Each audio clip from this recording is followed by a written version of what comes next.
2020년 글로벌 시장, 정말 이상하지 않나요?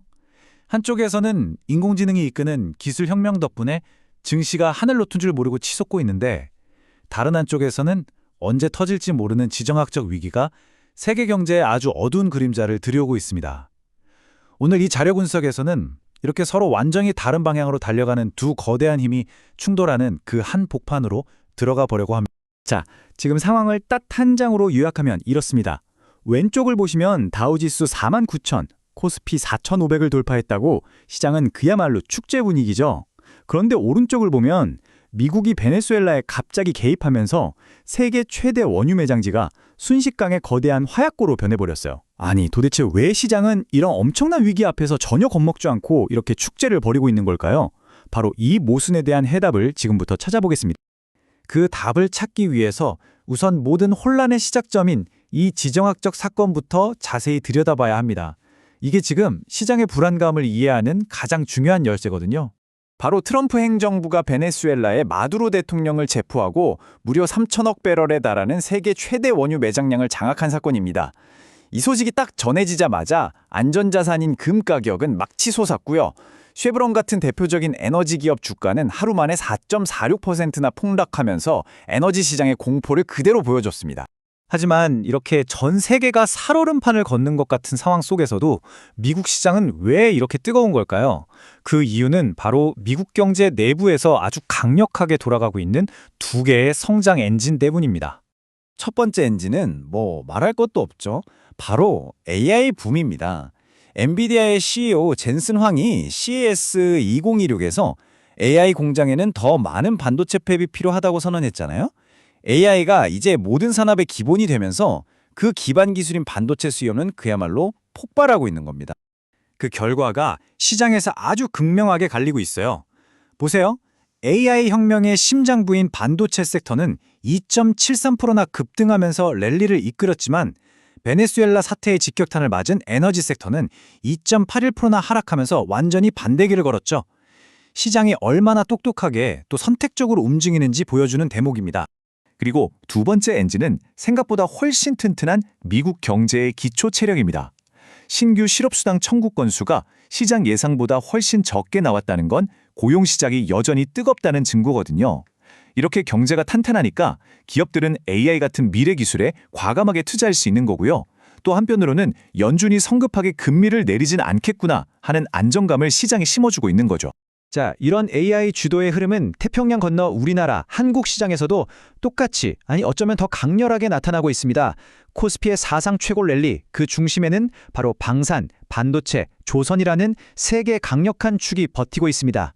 첫 번째 주자, 바로 방산입니다. 하루 만에 무려 9.69%가 급등했어요. 이건 단순한 상승이 아니죠. 그야말로 폭발이라고 할 수 있습니다. 아니, 왜 이렇게까지 오른 걸까요? 이유는 바로 트럼프 행정부가 전 세계적인 긴장 상황에 대응하기 위해서 국방 예산을 66%나 늘린 1.5조 달러로 책정했기 때문입니다. 이 어마어마한 예산이 K방산에 거대한 기회의 문을 열어준 셈이죠. 그 영향은 개들 종목들을 보면 더 확실하게 느껴집니다. 한화 에어로스페이스가 11% 넘게 올랐고요. 특히 한화 시스템 좀 보세요.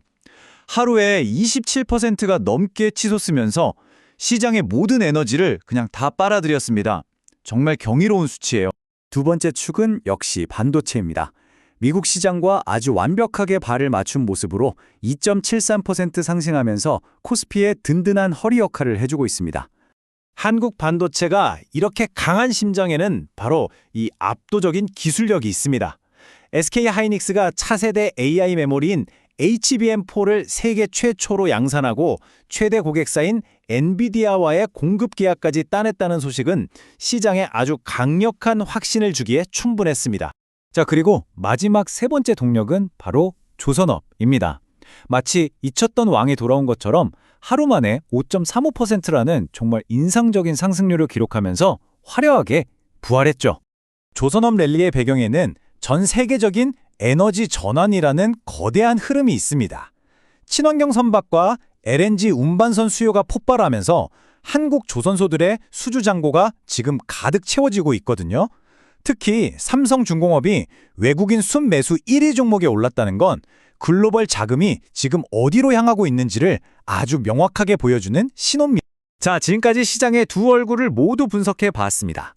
그럼 이제 가장 중요한 거, 그래서 우리 투자자들은 이 복잡한 환경에서 어떻게 길을 찾아야 하나? 바로 이 질문에 대한 답, 구체적인 전략을 한번 살펴보겠습니다. 보고서가 제안하는 핵심 포트폴리오로 보면요, 역시 반도체가 가장 큰 비중을 차지하고 있습니다. 그 뒤를 방산, 조선과 AI 인프라가 잇고 있고요. 특히 정부의 기업가치 증대 정책으로 수혜가 예상되는 이른바 밸류업 관련주와 글로벌 성장주에도 분산 투자에서 안정성을 더하는 전략을 추천하고 있네요. 그리고 여기서 진짜 중요한 점은 시장은 언제나 변할 수 있다는 거죠. 그래서 이 자료는 세 가지 시나리오별 대응 계획을 제시하고 있습니다. 랠리가 계속되는 강세장에서는 핵심 테마를 쭉 유지하고, 만약 조정이 오는 약세장에서는 현금 비중을 높이고, 시장이 좀 지지부진한 횡보장에서는 배당주에 집중하는 이런 유연한 전략이 꼭 필요하다고 강조합니다. 물론 이렇게 축제 분위기에만 취해 있을 수는 없겠죠. 지금의 랠리를 한순간에 멈추게 할 수 있는 잠재적인 위험 요인들도 냉철하게 점검해봐야 합니다. 자료에서 꼽은 4가지 단기 리스크는 이렇습니다. 첫째, 6거래일 연속으로 이어진 외국인의 매도세. 둘째, 단기간에 너무 뜨거워진 방산주에 대한 차익 실현 압력. 셋째, S&P 500 지수가 7,000선이라는 기술적 저항에 부딪힐 가능성. 그리고 마지막으로 여전히 진행 중인 베네수엘라 사태 때문에 언제 튈지 모르는 유가 변동성입니다. 자, 이제 모든 조각들을 맞춰보면서 오늘의 분석을 마무리할 시간입니다. 우리가 확인했던 시장의 핵심적인 2가지 이야기를 다시 한번 정리해 보겠습니다. 결국 현재 시장은 이 거대한 2가지 서사가 팽팽하게 힘겨루기를 하는 모습입니다. 한쪽에서는 AI 슈퍼사이클이라는 누구도 막을 수 없는 기술 성장이 기업 이익을 계속 끌어올리고 있고요. 다른 한쪽에서는 지정학적 불안정이라는 언제 터질지 모르는 시한폭탄이 시장 전체를 위협하고 있는 거죠. 그래서 핵심은 바로 이겁니다. 2026년의 투자 전략은 이 폭발적인 성장의 기회를 꽉 잡는 동시에 갑작스러운 외부 충격에도 흔들리지 않는 그런 유연함과 회복 탄력성을 반드시 갖춰야만 한다는 겁니다. AI가 이끄는 거대한 변화의 물결은 이미 현실이 되었습니다. 하지만 그 높은 파도 아래에는 우리가 예측할 수 없는 암초들도 숨어 있죠. 마지막으로 질문을 하나 던져봅니다. 여러분의 포트폴리오는 이 거대한 파도를 멋지게 타고 넘으면서 동시에 숨겨진 암초도 피할 수 있도록 과연 견고하게 설계되어 있습니까?